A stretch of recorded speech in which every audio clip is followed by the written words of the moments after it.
Black adopted boy kicked out by his parents returns 15 years later with his nanny and does a shocking thing. "I should hate you both for what you did to me," David announced as he walked uninvited into the mansion that had never truly been home, Rosa Martinez steady beside him, his voice echoing off marble floors that had once heard his childhood laughter. "But instead, I'm going to give you something that will prove just how badly you failed. Not as parents, but as human beings."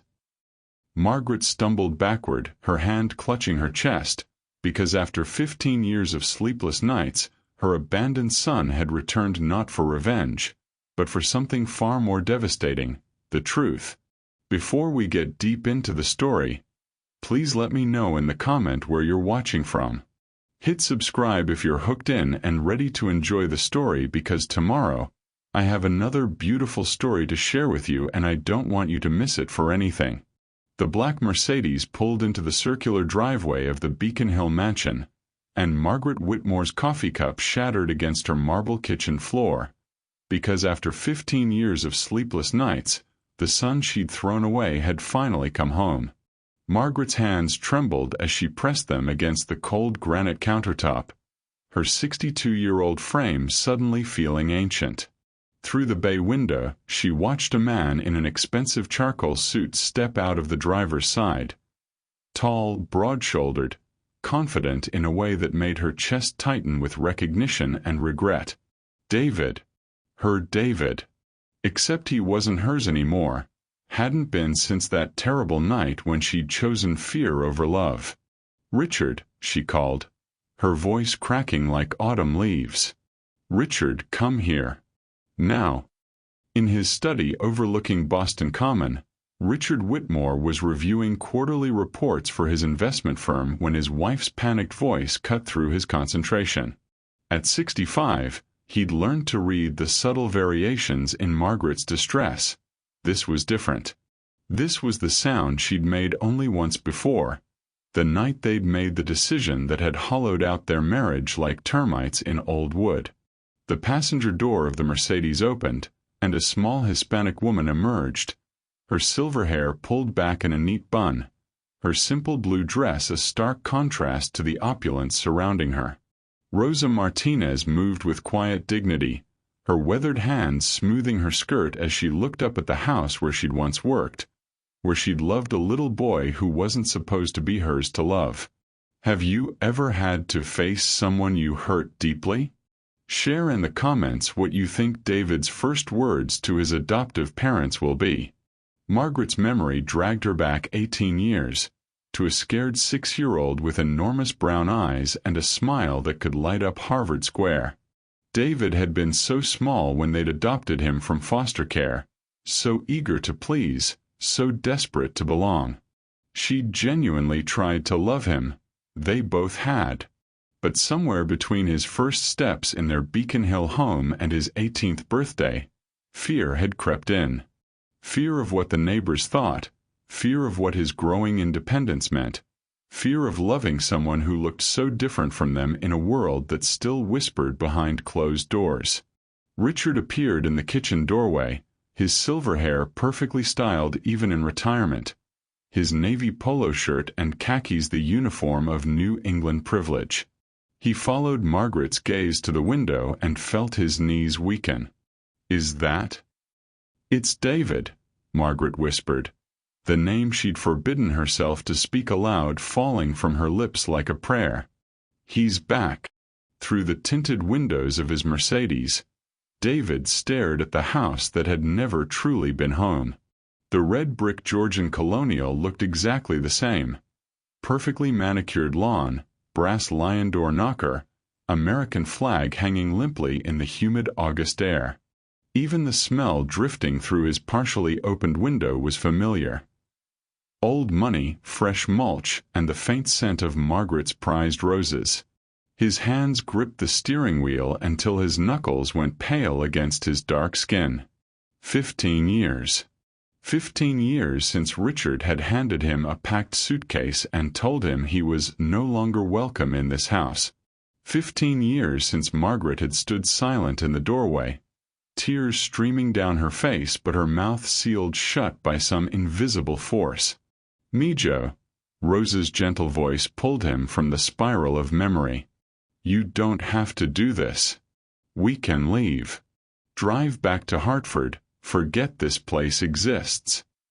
David turned to look at the woman who had been more of a mother to him than the one hiding behind expensive curtains. Rose's brown eyes held a lifetime of sacrifice. She'd quit her job as the Whitmore's housekeeper the day they'd kicked him out, choosing to follow an 18-year-old boy into uncertainty rather than keep her comfortable position with people who could discard love so easily. "No, Rosa. This ends today."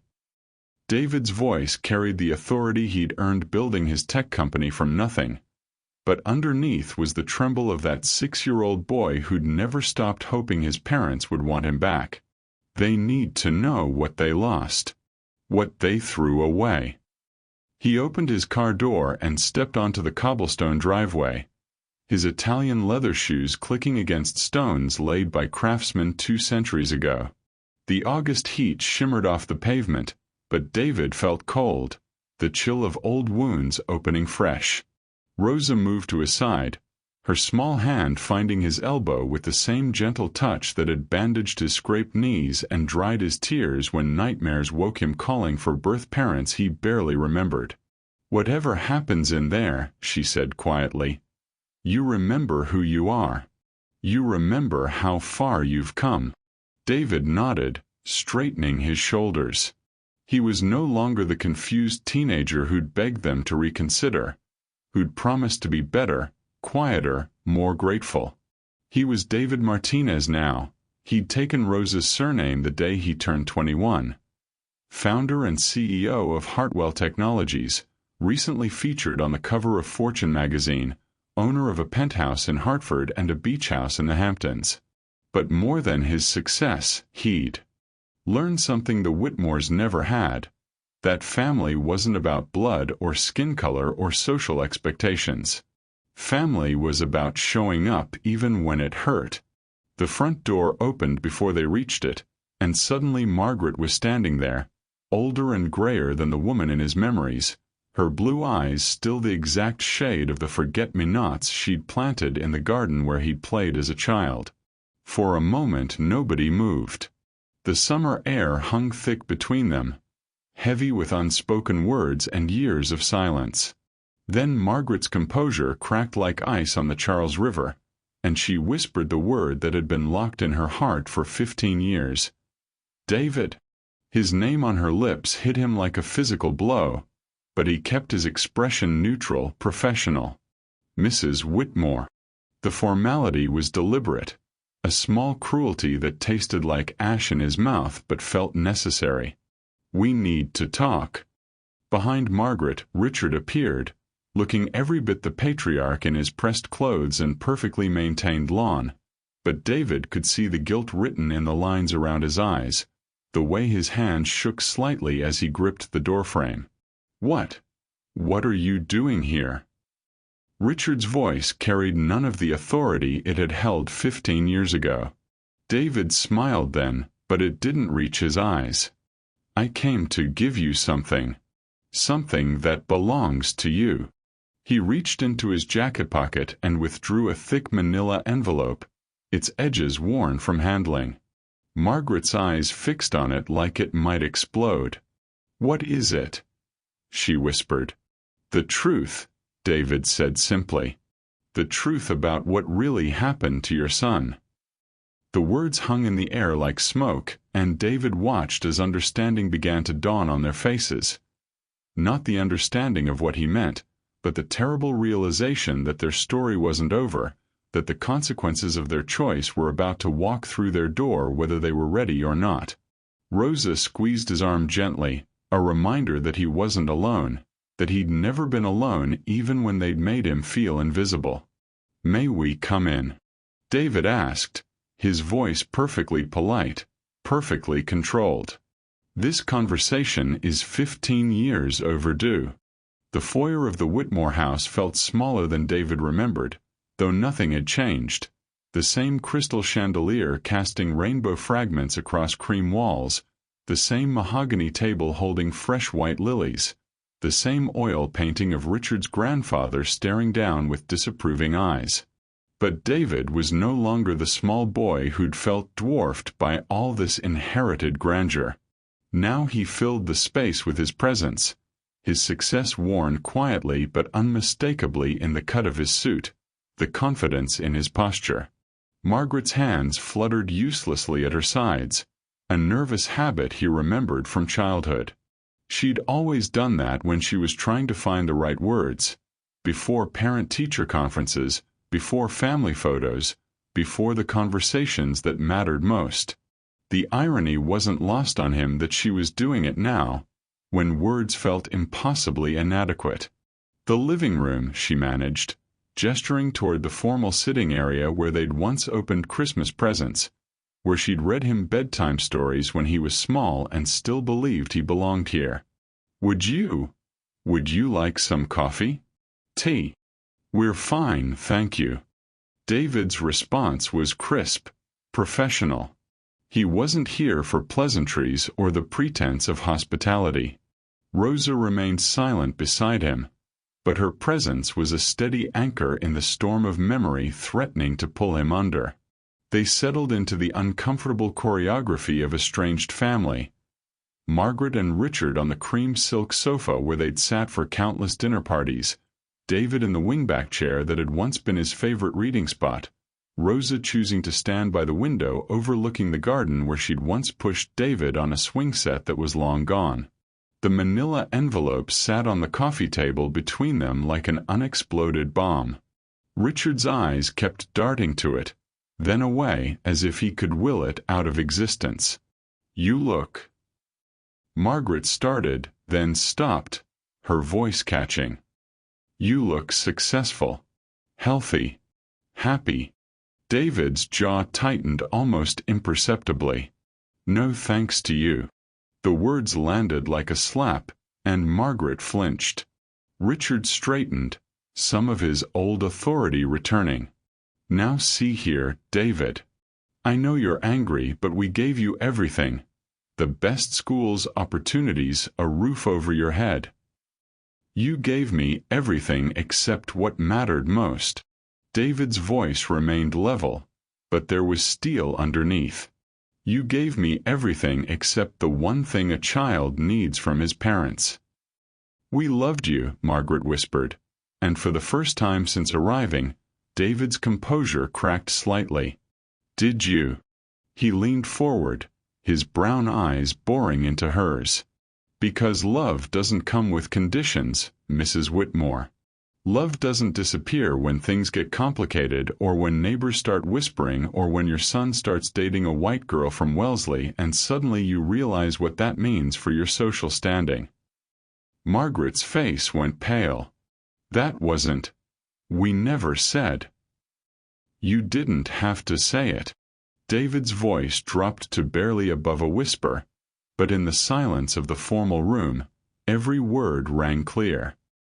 I saw it in your eyes, heard it in your voices. The way you'd change the subject when I talked about Jessica. The way you'd tense up when we were together in public. The way you started treating me like a guest in my own home instead of your son. Richard cleared his throat uncomfortably. That girl was. The relationship was inappropriate. You were both so young and the complications. The complications of your black son loving a white girl? David's words hung in the air like an accusation. The complications of having to explain to your friends at the country club why your adopted son looked like he did? The complications of realizing that raising a black child meant more than just providing food and shelter. Rosa's voice cut through the tension, quiet but firm. Tell them about the night, Mijo. Tell them about the real reason you left. David's hands clenched and unclenched in his lap. This was the moment he'd rehearsed 1,000 times, imagined in countless sleepless nights. But now, sitting in this room that held so many memories, good ones mixed with the bad. His carefully prepared words seemed inadequate. "The night before you kicked me out," he began, his voice steady despite the emotion threatening to choke him. "I heard you talking. In your bedroom. I came home from work at the restaurant. Do you remember? I was saving money for college because even though you'd promised to pay, I could feel you pulling away, getting ready to cut me loose."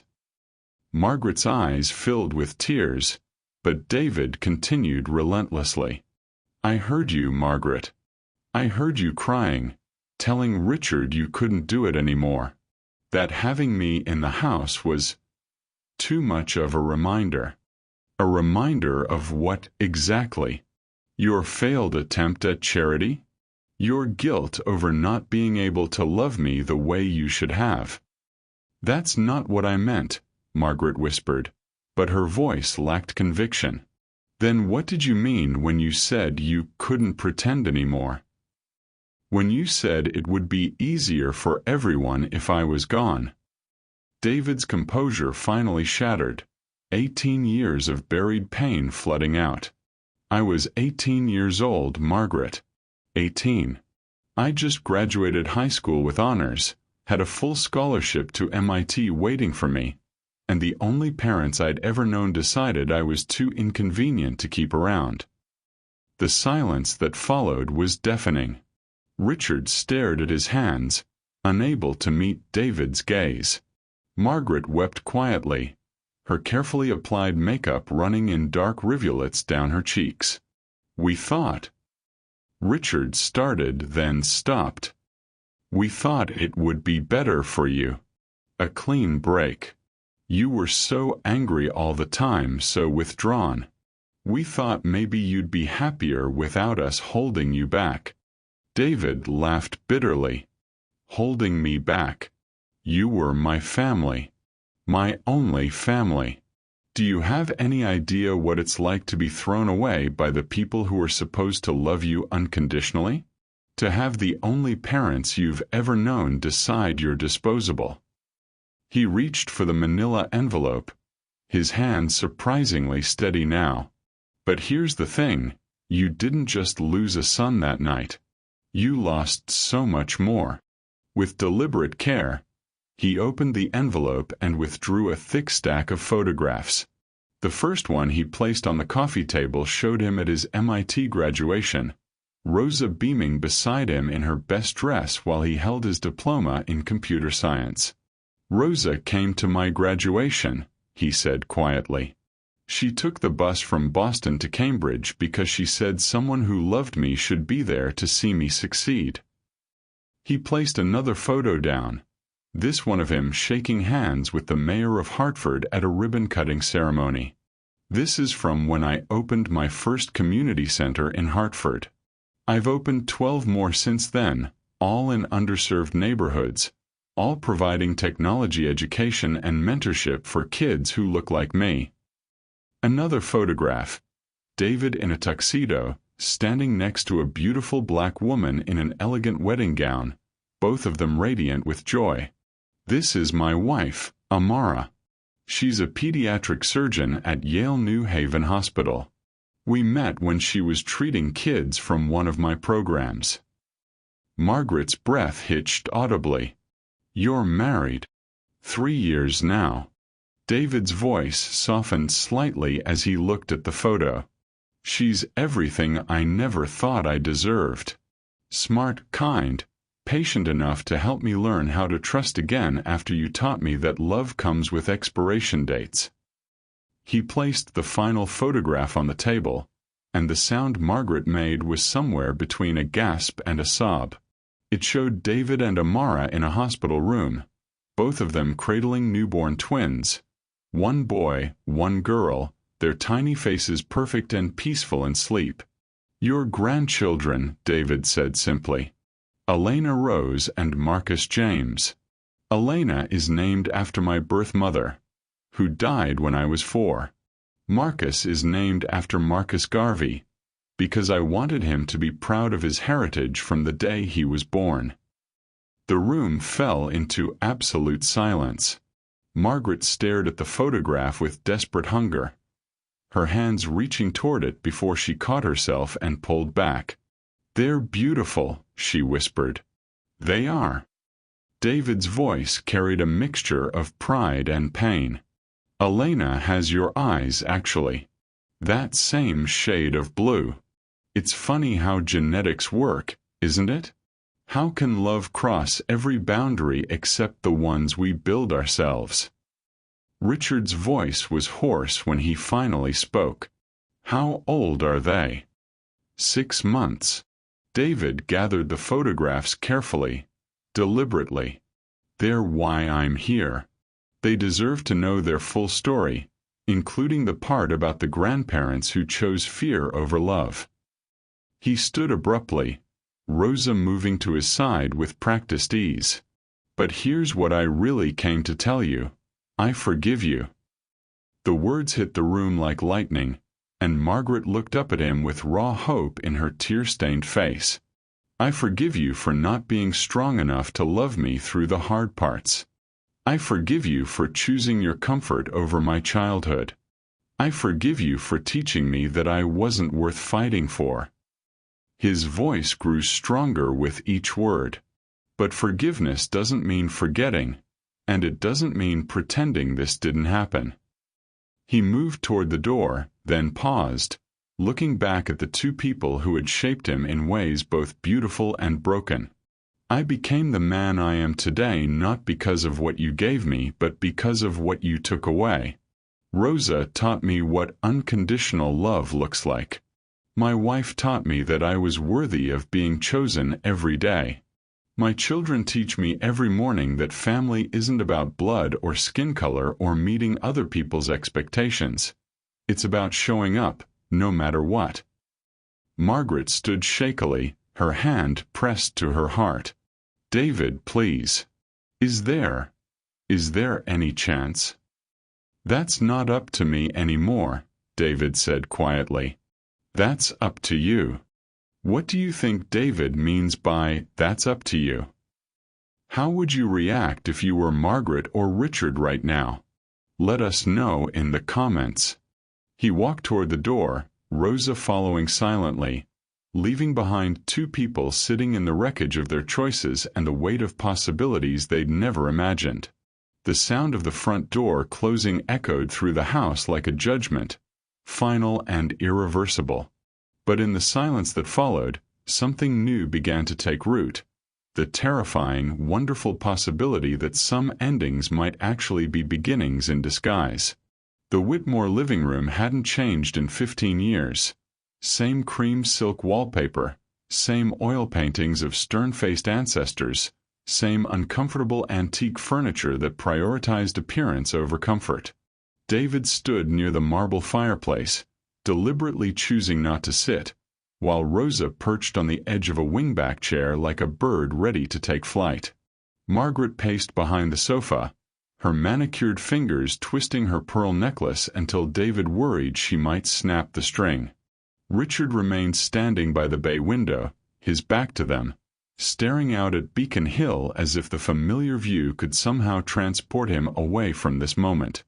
"This is ridiculous," Richard finally said, his voice carrying the same dismissive tone that had crushed David's teenage hopes.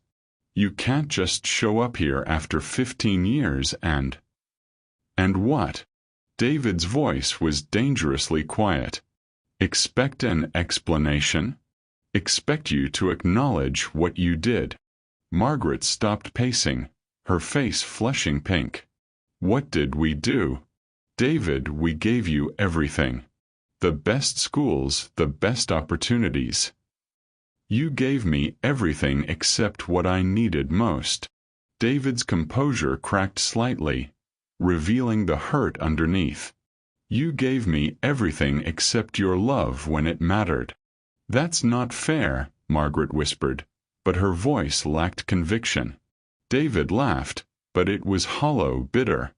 "Fair? You want to talk about fair?" He took a step closer, and both Richard and Margaret instinctively backed away. "Let me tell you what's fair. Fair is an 18-year-old boy sleeping in his car in Hartford because his parents decided he was too much trouble. Fair is working 3 jobs while putting himself through college because the people who promised to be his family decided blood was thicker than adoption papers. Rosa's soft voice cut through the tension. Senora Margaret, you haven't asked how he is. After 15 years, you haven't asked if he's happy, if he's healthy, if he found love. The observation hit Margaret like a slap. Her mouth opened and closed wordlessly, and David watched her struggle with the realization of her own selfishness. Margaret's voice cracked. Of course I want to know. I've wondered every day.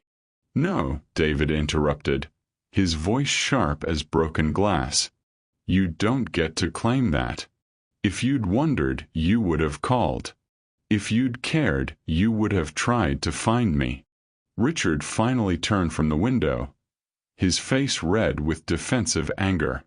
You think it was easy for us? You think we didn't agonize over that decision? Then why did you make it? The question exploded from David like a dam bursting. Why? What did I do that was so terrible you couldn't stand to have me in your house anymore? The silence stretched between them, heavy with 15 years of unspoken truths. Margaret's hands were shaking now, and she pressed them against her mouth as if trying to hold back words that wanted to escape. You brought that girl home, Richard said finally, his voice barely above a whisper. David's eyebrows shot up. Jessica. My girlfriend from senior year? That's what this was about. She was. Margaret struggled with the words. She was pregnant. And David's voice was deadly calm. And you were 18 and she was 17, and her parents were threatening to, Richard's voice faltered. To what? Press charges? Sue you? David's laugh was sharp with understanding. This wasn't about protecting me. This was about protecting your reputation. Your standing in the community. Margaret's tears began to flow freely now. The Thorntons were our friends. Jessica's father said terrible things, made threats. So you chose them over me. David's voice was flat, emotionless. You chose your social circle over your son. You weren't Richard started, then stopped, the words hanging in the air like poison gas. The temperature in the room seemed to drop 10 degrees. David went perfectly still, his dark eyes fixed on Richard with laser intensity. I wasn't your what, Richard? David's use of his first name was deliberately provocative. Finish the sentence. Richard's face had gone pale, and Margaret was shaking her head frantically. He didn't mean. Yes, he did. David's voice was quiet now, but there was steel underneath. He meant exactly what he almost said. I wasn't your real son. I was just some charity case you took in to make yourselves feel better. Rosa stood up from her chair, her small frame vibrating with anger. 15 years, she said, her accented voice cutting through the room like a blade. 15 years I watched this boy build himself from nothing. I watched him graduate summa cum laude from MIT. I watched him start a company that now employs over 300 people. I watched him cry himself to sleep for the first 2 years, wondering what he did wrong. Rosa, David said quietly, but she held up a hand. No, Mijo. They need to hear this. She turned to Margaret and Richard, her eyes blazing. You want to know what your son became? He became the man who pays for 3 full scholarships every year at Hartford Community College for kids aging out of foster care. He became the man who donated $2 million to children's charities last year alone. He became the man who could have sued you for emotional distress and destruction of property. Because yes, Throwing away 15 years of his belongings was illegal, but chose not to because he's better than you. Margaret sank onto the sofa, her face buried in her hands. We made a mistake, she whispered. We were scared and we made a terrible mistake. A mistake? David's voice rose. A mistake is forgetting to pick up milk from the store. What you did was abandonment. What you did was tell a kid who'd already been thrown away by one set of parents that he wasn't worth fighting for. Richard straightened his shoulders, falling back on the authoritative persona that had served him well in business. We're not going to be lectured by. By who? David stepped forward, and something in his posture made Richard take a step back. By the boy you raised. By your son. Or are you going to say what you really think, that you're not going to be lectured by some ungrateful black kid who doesn't know his place? The words hit the room like a bomb. Margaret's head snapped up, her face stricken, and Richard's mouth opened and closed like a fish gasping for air. That's what this has always been about, hasn't it? David continued, his voice gaining momentum. When I was 6 and cute and grateful, I was your perfect little charity case. But when I grew up, when I started having my own opinions, when I brought home a white girlfriend and suddenly looked like a threat instead of a pet project, that's when you decided you'd had enough.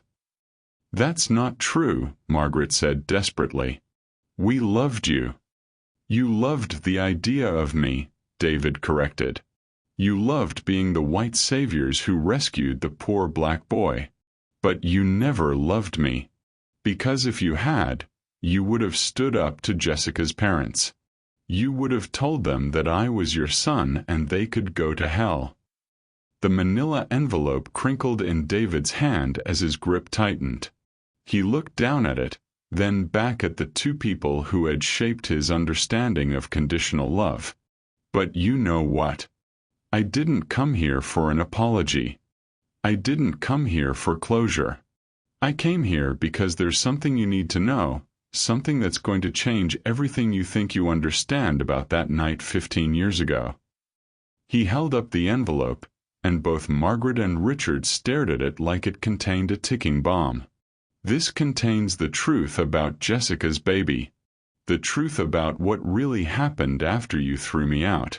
The truth about the choice you made and what it cost. Not just me, but someone else who deserved better. Margaret's voice was barely a whisper. What are you talking about? David's smile was sad, tired, and full of secrets that had aged him beyond his 33 years. The baby you were so afraid would ruin your reputation? He paused, letting the weight of his words settle. She's been looking for her grandparents her entire life. The grandfather clock in the corner of the living room struck 3 o'clock, its deep chimes echoing through the silence that had settled over them like fog rolling in from Boston Harbor. David sat rigidly in the wingback chair he'd once curled up in as a child to read, while Margaret and Richard occupied the sofa across from him, looking like defendants awaiting a verdict. Rosa had positioned herself near the window, her presence both protective and accusatory. You can't just drop something like that and expect us to, Richard began, but David held up a hand. Actually, I can. David's voice carried the quiet authority of boardrooms and high-stakes negotiations. Because unlike 15 years ago, this time I'm not asking for your permission. Margaret flinched at the reference to that night, her hands twisting the tissue in her lap until it shredded. The grandfather clock had chimed midnight then too, marking the moment their family died. Now it seemed to be counting down to something else entirely. The storm's getting worse, Rosa observed from the window, her voice cutting through the tension. Outside, the August thunderstorm that had been brewing since they'd arrived was now unleashing its fury on Beacon Hill. Rain lashed against the mullioned windows, and lightning illuminated the Charles River in stark, violent flashes. The roads will be flooded, Margaret said automatically, her hostess instincts kicking in despite everything. Starrow Drive always floods in storms like this. You'll have to wait it out. David's jaw tightened. The irony wasn't lost on him. The people who'd once thrown him out into a storm were now trapped with him by another one. How convenient. David, Richard cleared his throat, attempting to regain some semblance of control. What happened 15 years ago? We were different people then. Younger. We made mistakes. Mistakes. David's composure cracked, just for a moment, revealing the raw wound underneath. You call abandoning your son a mistake? You call 18 years of conditional love a fucking mistake. Language, Margaret whispered reflexively, then caught herself. The absurdity of correcting the language of a man they discarded hit her like a slap. Rosa moved from the window, settling into the chair beside David with the same protective grace she'd shown when he was small. Tell them, Mijo. Tell them what that mistake cost. David pulled out his phone and set it on the coffee table between them. The screen showed a photo, a young black woman in a graduation cap and gown, her smile radiant against the backdrop of Yale Medical School. This is Dr. Alicia Martinez, David said quietly. My daughter. Your granddaughter. She graduated summa cum laude last month. The words hit Margaret like physical blows. She lurched forward, reaching for the phone with trembling fingers. Daughter. You have a... How old is she? 24. David's voice was steady, but his eyes blazed. She was born 9 months after you kicked me out. 9 months later I had nowhere to go except Rosa's sister's apartment in Hartford. Richard went pale. You were...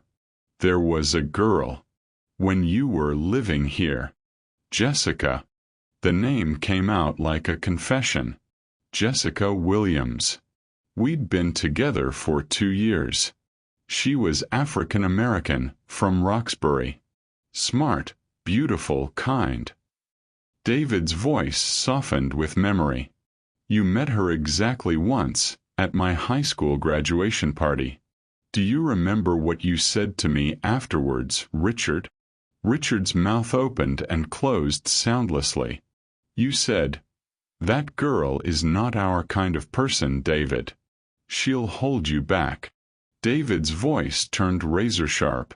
3 weeks later, when Jessica told me she was pregnant, I came to you both. I begged for help. Do you remember what happened then? Margaret was crying now, quiet tears streaming down her face. We thought if you stayed, if you married her. The neighbors, the church, our friends. Your reputation, Rosa said, her voice thick with disgust. A pregnant black girl would have embarrassed you. So you gave me a choice, David continued remorselessly. Give up Jessica and the baby, let you pay for an abortion and send me to boarding school to start fresh, or leave your house forever. You were 18, Richard protested weakly. We thought you'd come back when you were older, when you'd realized that you were right. David laughed, but there was no humor in it. That Jessica wasn't good enough? That your grandchild wasn't worth claiming? Lightning crashed outside, illuminating the room in stark white light.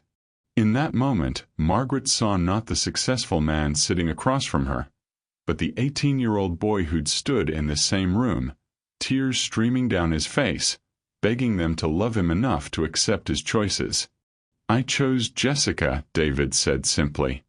I chose love over your money. I chose my unborn daughter over your approval. And you know what happened. He pulled out another photo, this one of a modest apartment, but warm and filled with laughter. 3 generations of women surrounded a small boy. Jessica, her mother, Rosa, and baby Alicia. Jessica died in a car accident when Alicia was 3, David said, his voice breaking slightly. A drunk driver ran a red light in Hartford.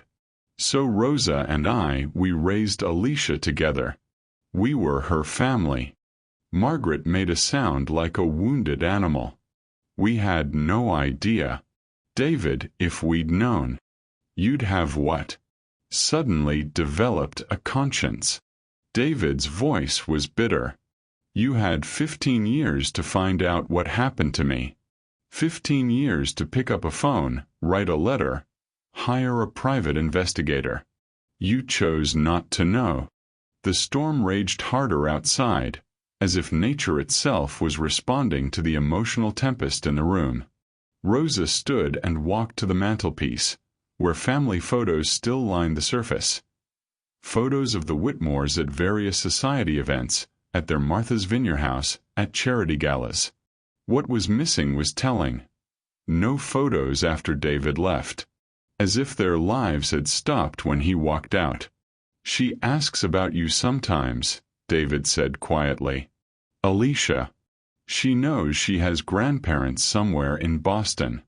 Smart girl. She figured out from the adoption papers that my last name used to be Whitmore. Margaret's breath caught. She knows about us. She knows you exist. She doesn't know you threw me away like garbage. David's voice hardened again. I've spent 24 years protecting her from that truth. And now? Richard asked, though he seemed afraid of the answer. David picked up the manila envelope he'd set aside earlier, turning it over in his hands. Now she's a doctor. She's engaged to a wonderful man, a pediatric surgeon she met at Yale. They're getting married next month in Hartford. He looked up at them, and for the first time since he'd walked through their door, his expression held something other than anger. It held a choice. They want to honeymoon in Europe, but Alicia's been saving every penny for her medical residency. She's going to specialize in pediatric cardiology, wants to save children's lives. David paused, letting the weight of that settle. Jessica's insurance money ran out years ago. Rosa's been working 3 jobs to help with Alicia's expenses. Margaret was sobbing now, her careful composure completely shattered. David, please. What do you want from us? David stood and walked to the window where Rosa had been standing. The storm was beginning to ease, but water still streamed down the glass like tears. I want you to understand what you lost, he said without turning around. I want you to know that the choice you made to protect your reputation, to keep your world small and safe, that choice cost you a granddaughter who saves children's lives. It cost you watching her grow up, teaching her to drive, walking her down the aisle. He turned back to face them, and the envelope in his hands seemed to glow with possibility. But mostly, David said, his voice barely above a whisper, I want you to understand that family isn't about blood or skin color or what the neighbors think. It's about showing up. It's about choosing love when love is hard. Thunder rumbled in the distance, but softer now, as if the worst of the storm was passing. Rosa moved to David's side, her small hand finding his arm. The roads are clearing, she said gently. We could leave now if you want. David looked down at the envelope, then at the 2 people who'd once been his parents. They sat on their expensive sofa in their perfect house, surrounded by their empty photos and hollow achievements, and he saw them clearly for the first time. Not as the powerful figures who'd once controlled his fate, but as 2 frightened people who'd chosen fear over love and had been living with the consequences ever since. No, David said finally. We stay. This conversation isn't finished. He sat back down, placing the envelope on the coffee table like a bridge between their 2 worlds. Because that's what family does, he said, looking directly at Margaret. Family doesn't run away when things get hard. The family stays and fights for each other, even when it hurts." The words hung in the air like a challenge, like a last chance, like the first note of a song that might end in redemption or ruin. Outside, the storm continued its retreat toward the Atlantic, leaving behind the clean, washed smell of possibility. The silence in the living room stretched like a taut wire until Rosa finally spoke, her voice cutting through the tension with the gentle authority David remembered from childhood bedtime stories. "You want to know what happened to your son?" Rosa's eyes moved between Margaret and Richard. Her weathered hands folded in her lap. "I'll tell you. But first, you tell me. Do you remember the night David got sick? The night with the fever?" Margaret's face went pale, her fingers instinctively reaching for the pearl necklace at her throat. "Rosa, please." "No." Rosa's voice was firm but not unkind. "No more silence. No more pretending. David was 9 years old, burning up with fever, calling for his mama. And where were you, Margaret?" The memory hit Margaret like a physical blow. She could suddenly smell the antiseptic of Boston Children's Hospital, could feel the cold plastic chairs in the emergency room, could hear David's small voice crying for her through his delirium. I was at the charity gala," Margaret whispered, her voice barely audible. "The Children's Hospital fundraiser. The irony wasn't lost on me then either." "And you, Richard?" Rosa's gaze turned to the man who sat rigid in his leather chair, his hands gripping the armrests like anchors. "Where were you when your son almost died from pneumonia?" "I was closing the Morrison deal," Richard said, his voice hollow. "In Chicago. I couldn't. The timing was never right, was it?" David spoke for the first time since they'd sat down, his voice eerily calm. "Not for school plays, not for basketball games, not for the night I graduated valedictorian from Boston Latin." Rosa reached into her purse and withdrew a small photo album, its pages yellowed with age. She opened it carefully, revealing pictures David had never seen, photos of himself as a child, but in all of them, Rosa was the adult figure. Rosa helping him with homework at the kitchen table. Rosa cheered at his Little League games. Rosa held him in a hospital bed, her face etched with worry. "I took these," Rosa said simply, "because someone needed to remember. Someone needed to witness that this beautiful boy was loved, even when the people who signed the papers forgot to show it." Margaret leaned forward, her eyes fixed on a photo of David, maybe 10 years old, grinning toothlessly as Rosa helped him blow out birthday candles. "I remember that birthday. We were in the Hamptons and I had that migraine." "You had that migraine every time David needed you," Rosa said, not accusingly, but with a weight of accumulated truth. "You had board meetings when he broke his arm. You had social obligations when he cried himself to sleep. You had everything except time for your son."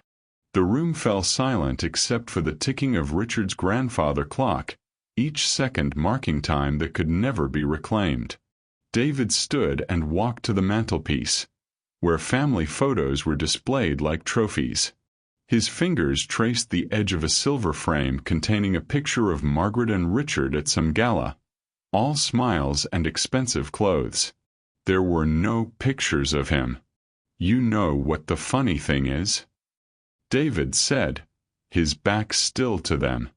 "I spent years thinking there was something wrong with me, something that made me unlovable. I changed everything about myself trying to earn your approval. I got perfect grades, played sports I hated, never complained when you forgot my birthday or missed my school events. I thought if I could just be perfect enough, quiet enough, grateful enough, you'd finally see me as your real son." He turned around, and Margaret saw tears in his eyes for the first time since he'd arrived. "But Rosa saw me. Every scraped knee, every nightmare, every small victory you were too busy to notice. She saw me. Rosa's own eyes filled with tears. You were never hard to love, Mijo. Never. You were the easiest thing in the world to love. Margaret stood abruptly, her composure finally cracking completely. We tried, David. We really tried. But you have to understand. Understand what? David's voice rose for the first time, all that carefully controlled emotion finally breaking free. That I was too black for your white friends? That I asked too many questions about my birth parents? That I reminded you every day that you couldn't have biological children of your own? The last words hung in the air like a grenade with the pin pulled. Richard's face went ashen. How did you? Richard started. Rosa told me. When I was 18 and homeless and working 3 jobs to put myself through community college. She told me about the fertility treatments, the miscarriages, the way you both treated my adoption like a business transaction that went bad when the product didn't meet expectations. Rosa reached for David's hand, her touch grounding him. I never wanted you to know that part. But you deserved to understand it wasn't about you. Their pain made them cruel, but it was never about you not being enough. Margaret sank back into her chair, the weight of 15 years of suppressed guilt finally crushing her. The night we told you to leave, she whispered. Do you know what happened after? David shook his head, though part of him wasn't sure he wanted to know. I didn't sleep for 3 months, Margaret continued, her voice breaking. I would walk past your room and expect to see you there. I kept cooking your favorite meals out of habit. Richard found me one night, sitting in your closet, holding your old teddy bear. The bear Rosa gave me for my 7th birthday, David said softly. Mr. Chocolate. Because you said it was inappropriate for me to name him after my birth father. Margaret's sob was audible now. I kept it. I still have it. In my bedroom drawer, because I couldn't bear to look at it but couldn't bear to throw it away either. Richard stood and walked to the window overlooking Boston Common, his shoulders shaking. When he spoke, his voice was thick with tears. We were cowards, David. Selfish, frightened cowards. We loved you, but we loved our comfortable world more. And when you started asking hard questions about race, about identity, about why you felt different, we panicked. We chose our social standing over our son. David felt Rosa's hand squeeze his, felt her strength flowing into him like it had so many times before. The night you kicked me out, David said quietly, Rosa followed me. She found me sleeping in my car behind the 7-Eleven in Cambridge. She could have gone back to you, could have kept her job, her security. Instead, she chose me. A broke teenager with nothing to offer her. Rosa's voice was steady despite her tears. You offered me everything that mattered. A chance to be a mother to someone who needed one. These people gave you a house, David, but they never gave you a home. I wanted to give you a home. Margaret looked at Rosa, really looked at her. For the first time since she'd fired her 15 years ago. This woman who had loved her son when she couldn't, who had sacrificed everything for a child who wasn't even hers. Rosa, Margaret whispered. I'm so sorry. For all of it. For failing David, for failing you. For being the kind of woman who could throw away the best parts of her life because she was too afraid to fight for them. The manila envelope still sat on the coffee table between them, unopened, its contents still a mystery. But the real revelation was happening in this room, in these broken confessions, in the slow, painful excavation of truth that had been buried for 15 years. David looked at the people who had shaped his childhood, the parents who had failed him and the woman who had saved him, and felt something shift in his chest. Not forgiveness, not yet, but something softer than the anger he'd carried for so long. "There's more," he said quietly, his hand moving toward the envelope. "More you need to know before this is over." Outside, the summer afternoon was fading into evening, and somewhere in the distance, church bells chimed the hour. Time moving forward, whether they were ready or not. The grandfather clock in the hallway chimed 8 times as an unexpected quiet settled over the house. Margaret had ordered takeout from their favorite North End Italian restaurant, the same place they used to go for David's birthday when he was small. The gesture felt both desperate and genuine, a mother's instinct to feed her child even after 15 years of separation. They sat around the kitchen table instead of the formal dining room, Rosa having insisted it felt more like family. The casual setting had broken down another wall, made the conversation flow easier.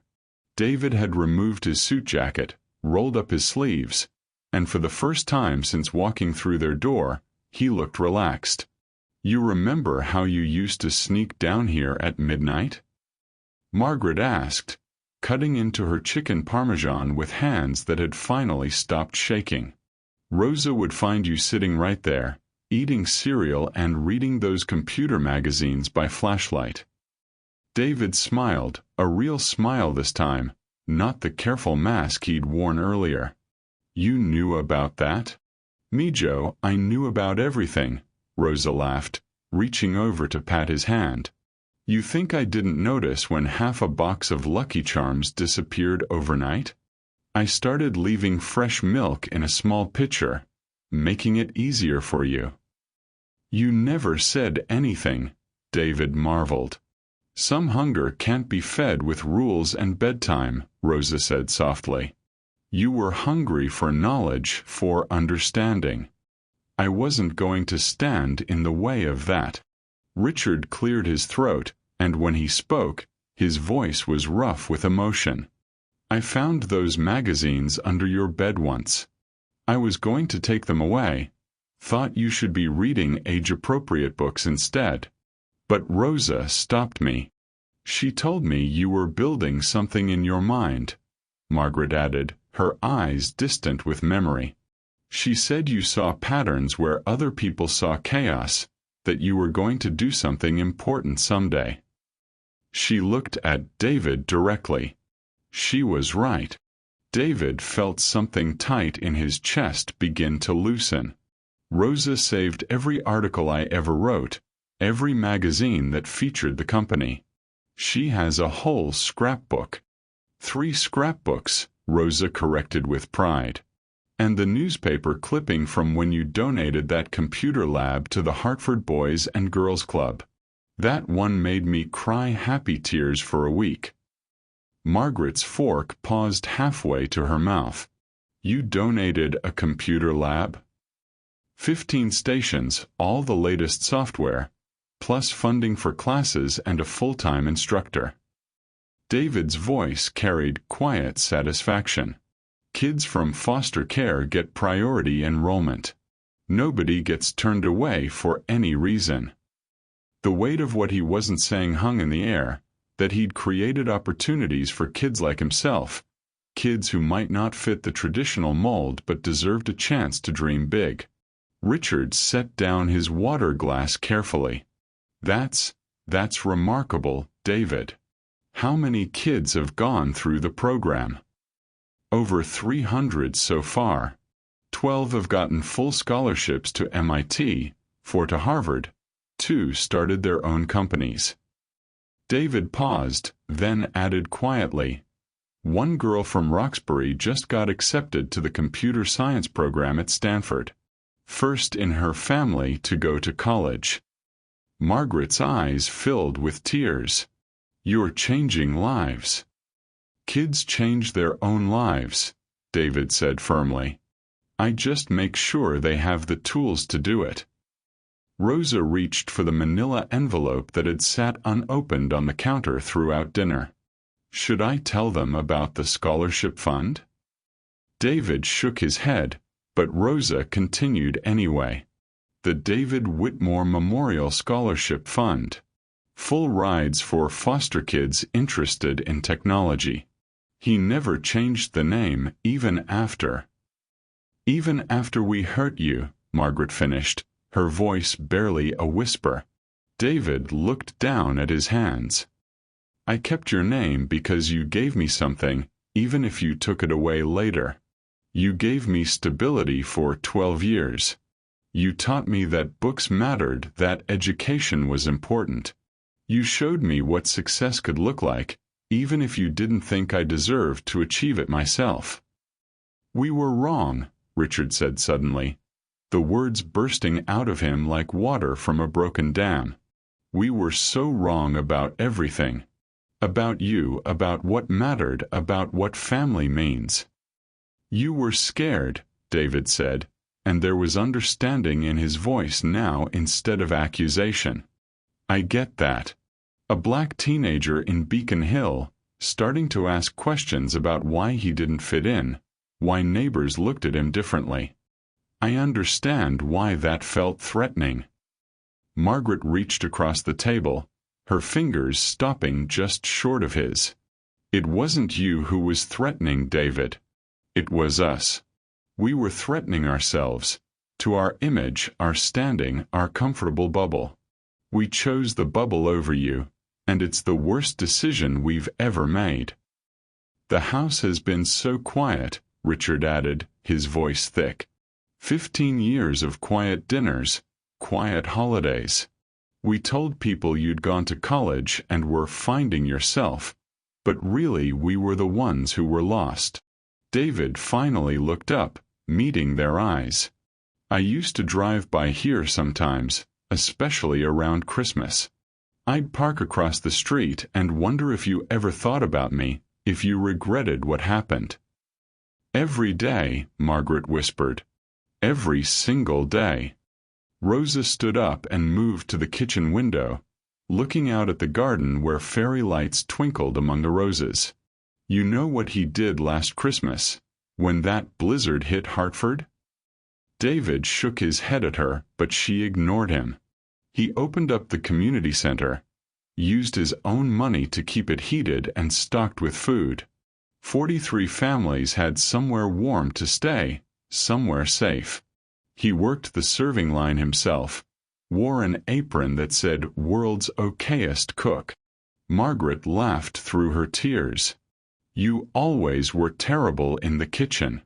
Still am, David admitted. But I can make a mean grilled cheese now. Rosa taught you. Rosa taught me everything that mattered, David said, looking at the woman who had truly raised him. How to be kind when the world wasn't kind to me. How to turn pain into purpose. How to love people even when they disappoint you. Rosa returned to the table, pulling something from her purse, a small photo creased from handling. It showed a 6-year-old David on his first day in their house, grinning gap-toothed at the camera, his small hand clasped in Margaret's. I took this the day you arrived, Rosa said softly. Look at your faces. All 3 of you. So much hope, so much love. That love didn't disappear. It just got buried under fear and misunderstanding. Margaret traced the edge of the photo with trembling fingers. You were so excited about your new room, about having your own bookshelf. You asked if you could paint the walls blue like the ocean. We did paint them blue, Richard remembered. That weekend. You helped, got more paint on yourself than the walls. And Rosa made those chocolate chip cookies, David added, the memory suddenly vivid. You told me they were a welcome home gift. I still make the same recipe, Rosa said quietly. Every year on the anniversary of that day. I make a batch and remember how happy we all were, how right everything felt. The kitchen fell silent except for the soft tick of the clock and the distant sound of traffic on Beacon Street. But it wasn't an uncomfortable silence. It was the quiet of people finally hearing each other, finally allowing themselves to feel what they'd buried for too long. "I forgive you," David said suddenly, the words falling into the silence like stones into still water. "I need you to know that. I forgave you a long time ago, not because you deserved it, but because carrying that anger was killing me slowly." Margaret broke then, tears flowing freely as 15 years of guilt and grief poured out of her. Richard moved to put his arm around her, his own eyes wet with tears he'd refused to shed for too long. "We don't deserve your forgiveness," Richard managed. "No," David agreed quietly. "But I deserved to give it to you. I deserved to be free from what happened, to build something better from the pieces." Rosa stood and moved to the stove, filling the kettle with water. "I think it's time for tea," she said in the tone she'd always used when emotions ran too high, when her family needed grounding. "And maybe some of those cookies I keep in the freezer." As she busied herself with mugs and tea bags, David looked around the kitchen where he'd eaten thousands of meals, where he'd done homework at the same table, where he'd learned to crack eggs and fold laundry and all the small skills that made a person ready for the world. "This feels strange," he admitted. "Being here talking like this. I thought I'd feel angrier." "What do you feel?" Margaret asked gently. David considered the question seriously. "Sad. For all the time we lost. For all the conversations we didn't have.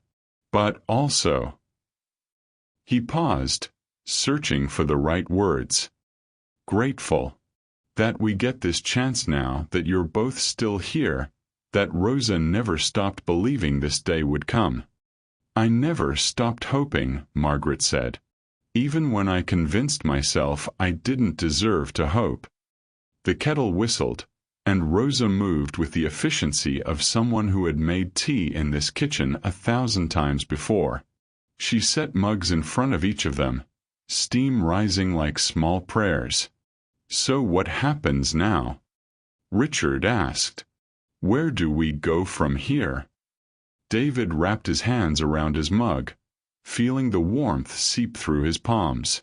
"I don't know," he said honestly. "But I know I don't want to wait another 15 years to find out." Outside, the first stars were appearing over Boston Harbor, and inside the Beacon Hill kitchen, a family began the slow, careful work of rebuilding what love and fear and time had broken. It wouldn't be easy, and it wouldn't be quick, but for the first time in 15 years, it felt possible. Rosa smiled as she watched them, 3 people she loved learning to love each other again, and whispered a small prayer of gratitude to the universe that had finally brought her boy home. The manila envelope lay open on Margaret's mahogany coffee table like a wound, its contents scattered between them like shrapnel. Bank statements, medical records, adoption documents, all bearing David's name, all funded by the Whitmores for 15 years without his knowledge. David's hands shook as he held the final document, a trust fund statement showing $2.3 million accumulated in his name. His voice, when he finally spoke, was barely above a whisper. You've been paying for my life this entire time?" Margaret sat frozen on her cream-colored sofa, mascara streaking down her cheeks like black rain. "David, please let me explain." "Explain what?" The words erupted from him with 15 years of buried pain. "That you threw me out, told me I was dead to you, made me believe I was worthless, while secretly playing puppet master with my life?" Richard shifted uncomfortably in his leather armchair, his usual composure shattered. "We wanted to make sure you were taken care of." "By lying to me." David shot to his feet, the trust fund papers fluttering to the Persian rug. "Do you have any idea what you did to me? What did it felt like to be 18 years old and homeless because my own parents couldn't stand the sight of me?" Rosa, who had been silent through the revelation, finally spoke. "Mijo, calm down. Your blood pressure. No, Rosa. David spun toward her, his eyes blazing. You knew, didn't you? You knew they were sending money, paying my college tuition, my rent, my medical bills. You all knew, and nobody thought to tell me I wasn't the self-made man I thought I was. The betrayal in his voice cut through the room like a blade. Rosa's weathered face crumpled, tears flowing freely now. I wanted to tell you so many times. But you didn't. David's voice went cold, deadly quiet. None of you did. My entire adult life has been a lie. Every achievement, every success, every moment I felt proud of what I'd built, it was all their money. Their guilt money. He turned back to his adoptive parents, and Margaret flinched at the fury in his eyes. You couldn't love me when I lived here, but you could love me enough to control my life from a distance? To make sure I never knew where my success really came from. That's not how it was, Margaret pleaded, reaching toward him. We loved you. We've always loved you. We were scared. Scared of what? A 6-year-old boy who needed a family. Scared of failing you. Richard's voice cracked as he stood, his composed facade finally crumbling. We didn't know how to raise a black child in this world. We didn't know how to protect you from the things people said, the looks they gave us, the assumptions they made. We thought, God help us, we thought you'd be better off with people who understood. Better off. David's laugh was bitter, hollow. I spent 3 years in foster care after you kicked me out. 3 years bouncing between homes because Rosa was working 2 jobs to keep us both fed. 3 years wondering what was so wrong with me that my own parents could throw me away like garbage. The room fell silent except for the sound of Margaret's quiet sobs. David paced to the window, staring out at Beacon Hill, at the world of privilege he'd never really belonged to. The college acceptance letter, he said suddenly, his back still to them. MIT. Full scholarship, they said. That was you too, wasn't it? Margaret's silence was enough. The job interview at TechStart when I graduated. The one that launched my career. Let me guess, the CEO was a golf buddy of yours, Richard? David. Richard's voice was broken, aged beyond his years. We just wanted. You wanted to ease your guilt without actually having to face what you'd done. David turned around, and the pain in his eyes was devastating. You wanted to play God with my life because it was easier than admitting you were wrong. Easier than coming to find me and saying you were sorry. Rosa stood slowly, her small frame seeming to carry the weight of years. Mijo, please. Sit down. Let's talk about this. Talk about what, Rosa? About how the woman I thought was my real mother, the only person I trusted completely, has been lying to me for 15 years. His voice broke on the words.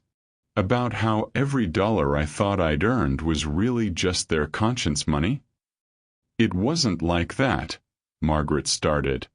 Then what was it like? David's composure finally shattered completely. Because from where I'm standing, it looks like you couldn't handle having a black son in your perfect white world, so you shipped me off and paid strangers to deal with me.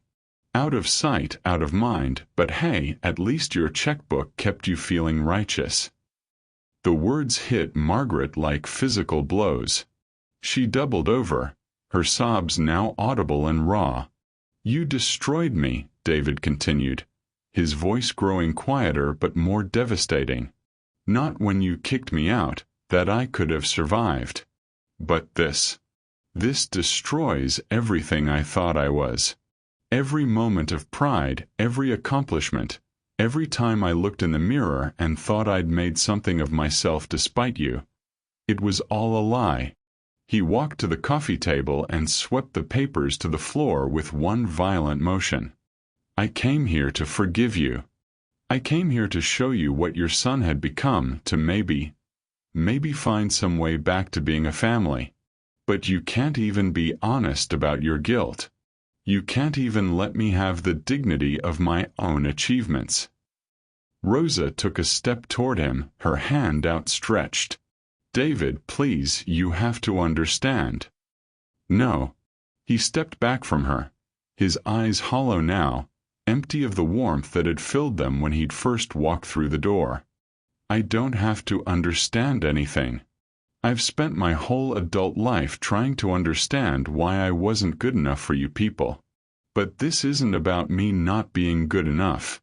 This is about you not being brave enough to love me the way I deserved. He moved toward the front door, his expensive suit suddenly feeling like a costume, his success feeling like fool's gold. David, wait. Margaret scrambled to her feet. Please, don't leave like this. We can fix this. He paused at the threshold, his hand on the brass doorknob that he'd touched 1,000 times as a child. Fix it. He looked back at her, and Margaret saw something die in his eyes. There's nothing left to fix, Mrs. Whitmore. You made your choice 15 years ago, and you've been making it every day since. You chose money over honesty, control over love, your comfort over my truth. That's not, Richard started. It is exactly that. David's voice was flat now, emotionless. And the worst part, the cruelest part? You made Rosa complicit in it. You turned the one person who truly loved me into another liar. Rosa's small sob echoed through the foyer. I'm returning the money, David said quietly. All of it. Every penny. I'd rather start over with nothing than build my life on your lies. He opened the door, and the late afternoon sun streamed in, making him appear almost ethereal against the dark interior of the house.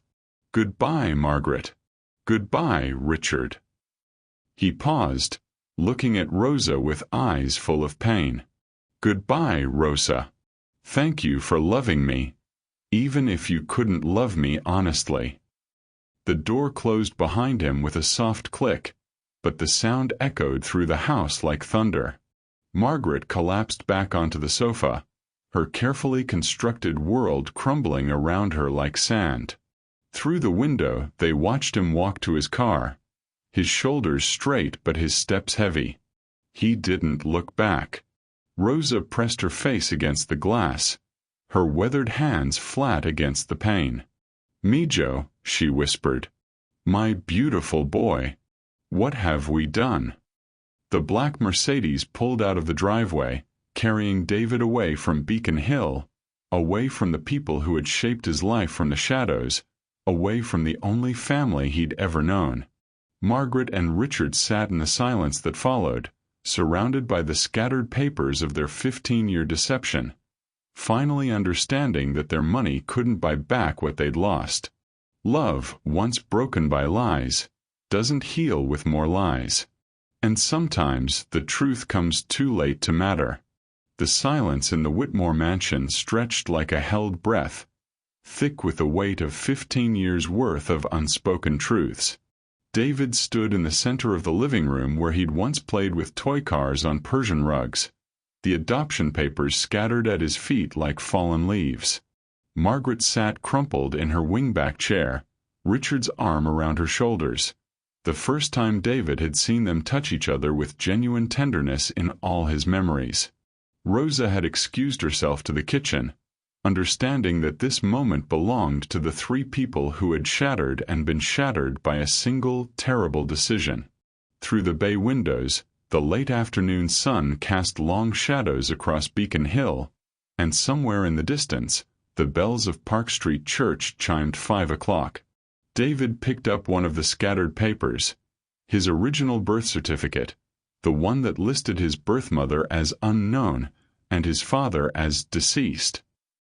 His fingers traced the official seal of the Massachusetts Department of Children and Families, remembering how desperately he'd searched for these documents after they'd thrown him out, how the bureaucracy had stonewalled him at every turn.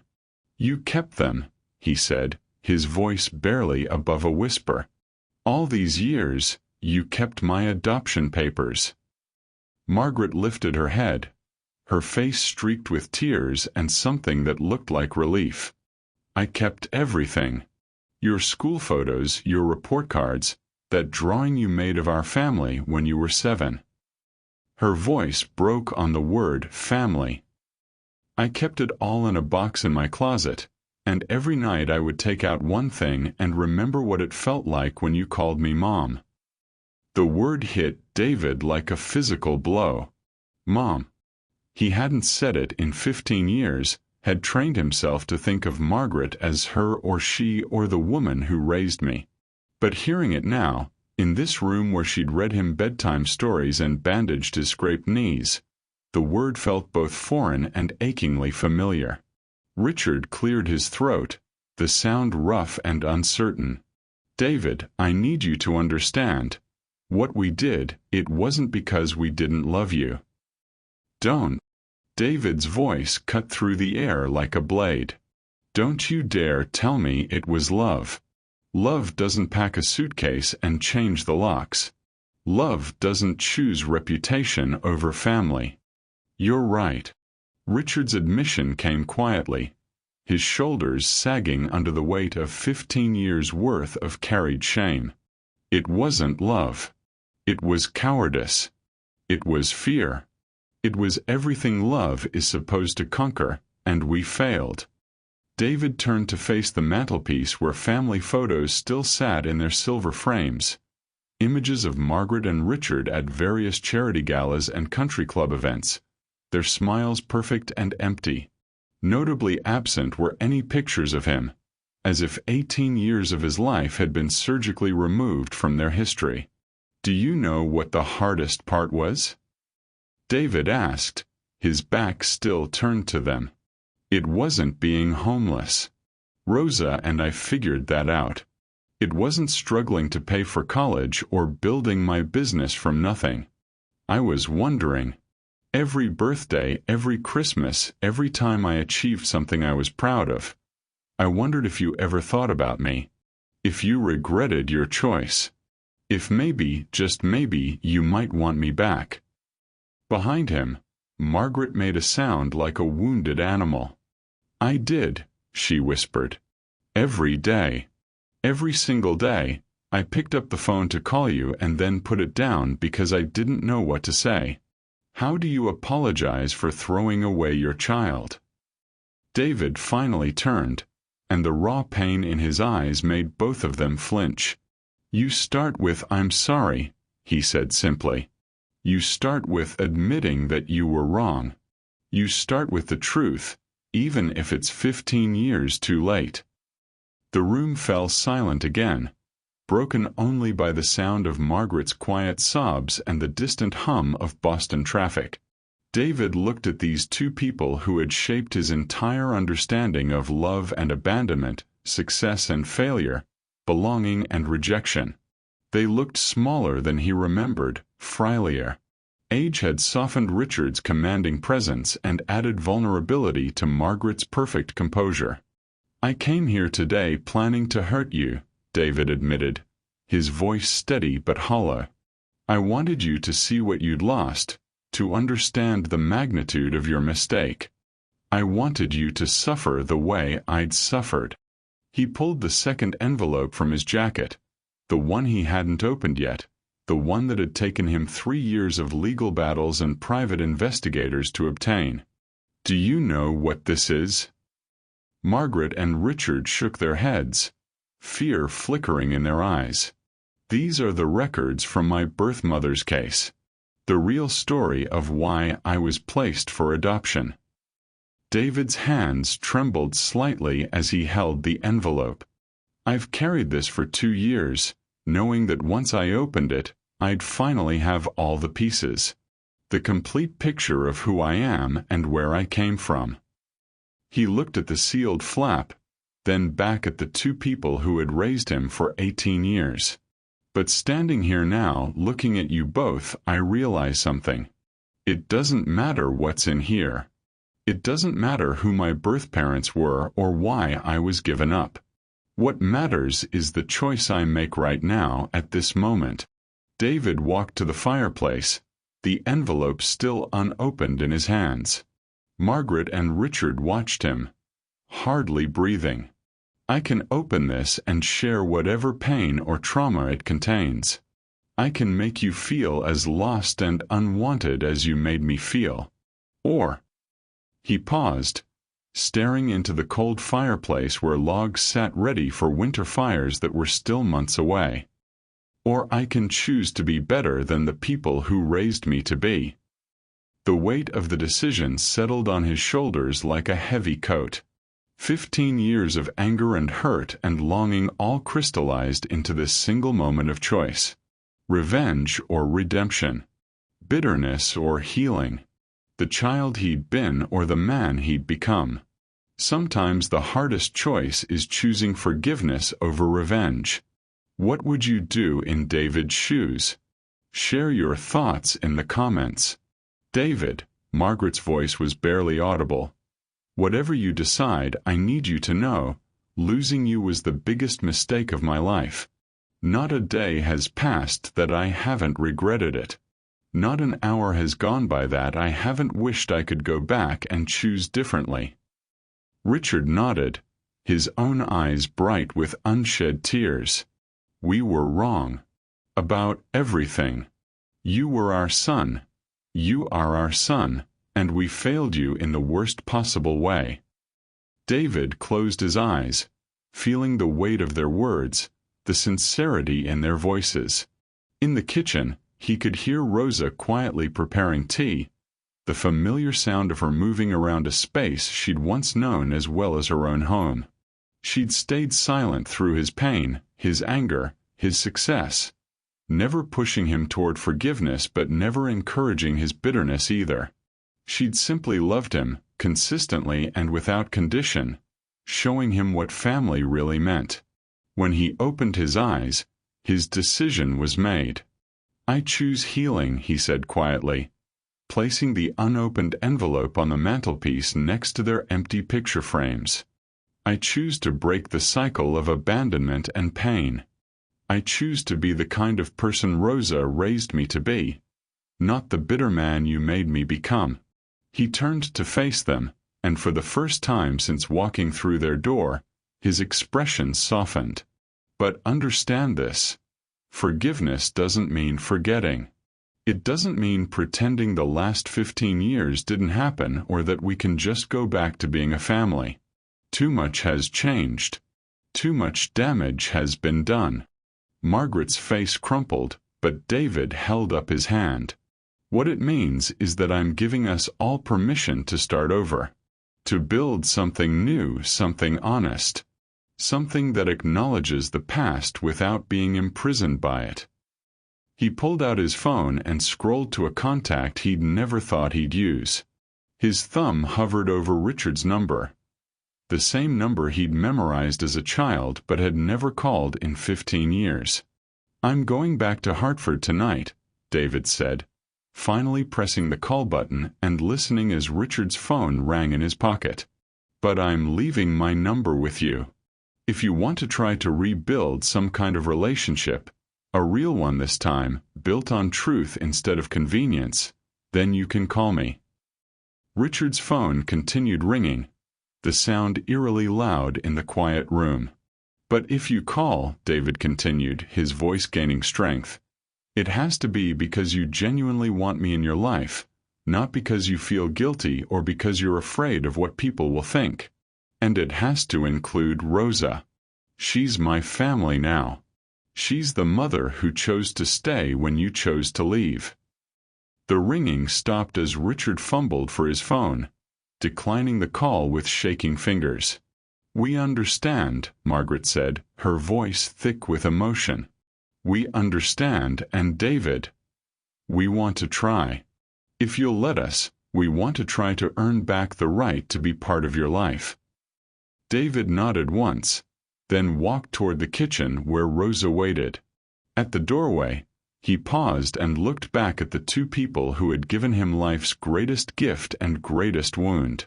"One more thing," he said quietly. "My name is David Martinez now. Rosa's name. The woman who taught me that love isn't about biology or convenience or social expectations. Love is about showing up every day, even when it's hard. Especially when it's hard." He disappeared into the kitchen, leaving Margaret and Richard alone with their choices, their regrets, and their first real hope in 15 years. The morning sun streamed through the bay windows of the Whitmore dining room, casting golden rectangles across the mahogany table where 4 people sat in a silence that felt sacred rather than strained. The adoption papers lay scattered between coffee cups and the remnants of Rosa's homemade churros, documents that had once represented rejection but now symbolized the possibility of redemption. David traced the rim of his coffee mug, the same blue ceramic set Margaret had used for family breakfasts when he was small. Strange how muscle memory worked. His fingers remembered the exact weight of it, the small chip on the handle that had been there for 20 years. "I keep thinking about that Christmas morning," Margaret said softly, her voice barely above a whisper. "You were 8, maybe 9. You'd saved your allowance for 3 months to buy me that hideous scarf from the drugstore." David looked up, surprised she remembered. "It was purple and orange. You said it was beautiful." "It was beautiful," she said, tears spilling over. "Not because of the colors or the fabric, but because you picked it out for me. Because you wanted me to be happy." Her voice broke. "And I failed you. I failed you so completely." Richard cleared his throat, his hand shaking as he reached for his reading glasses. "I've been thinking about what you said yesterday. About the chemotherapy bills." He gestured to the papers spread across the table. Medical records, insurance claims, pharmacy receipts that painted a picture of David's 3-year battle with lymphoma. All of it paid by your company's insurance. All of it handled while you were building a business empire. And we never knew.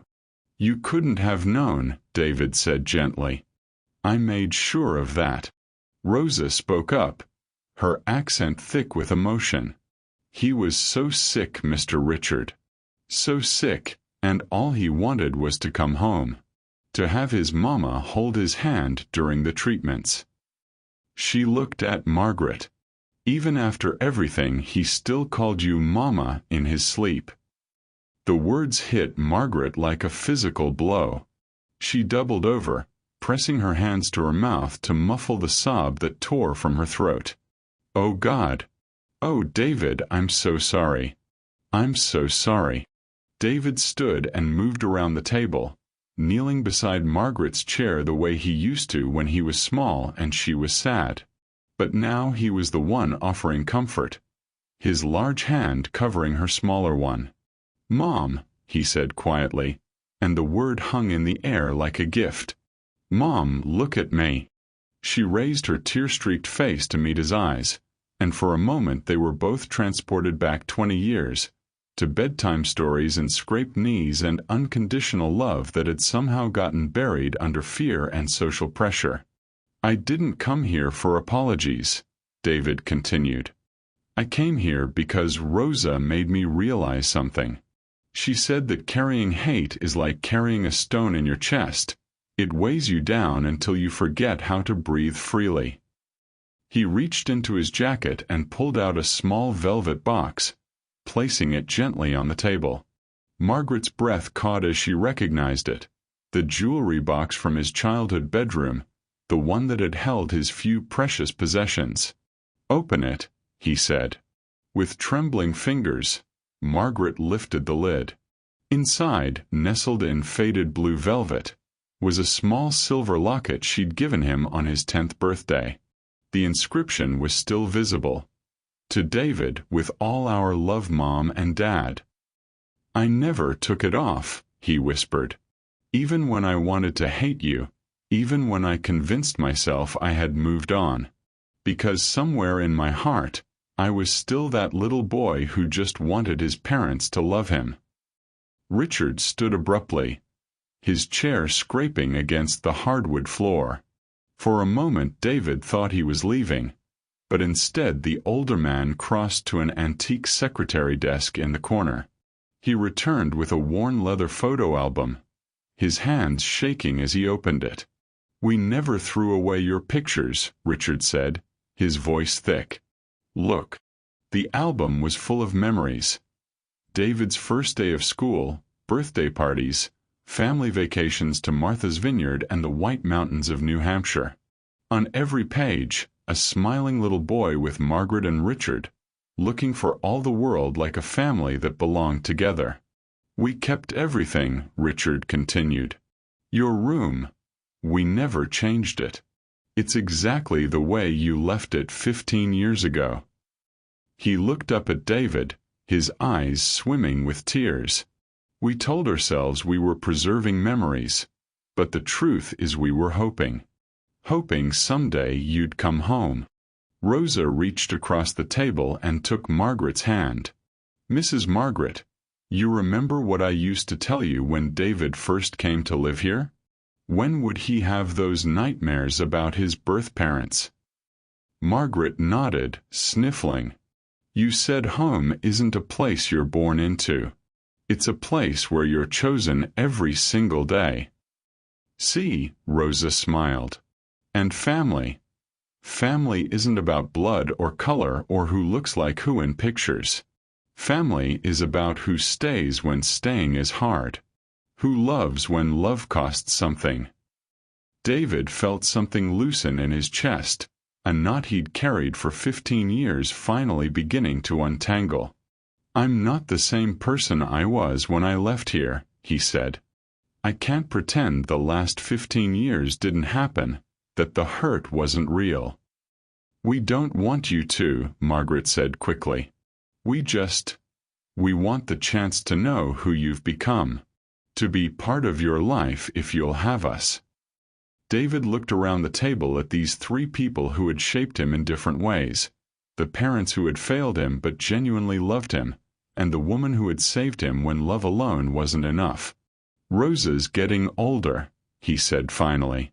"She needs family around her. People who understand that she's not just a nanny or a housekeeper. She's the woman who raised me when you couldn't." "Of course," Richard said immediately. "This house. There's plenty of room. Rosa, you're family. You've always been family." Rosa smiled through her tears. "I would like that, Mijo. I would like that very much." David stood and walked to the window overlooking the garden where he'd played as a child. The roses Margaret had tended so carefully were in full bloom, their perfume drifting through the screen. He turned back to face them all. "I want to try," he said simply. "I want to try to be a family again. Not the way we were before. That family was built on pretending differences didn't matter instead of celebrating them. But a new kind of family. One that's honest about the past and hopeful about the future." Margaret rose and crossed to him, moving slowly as if approaching a wounded animal that might bolt.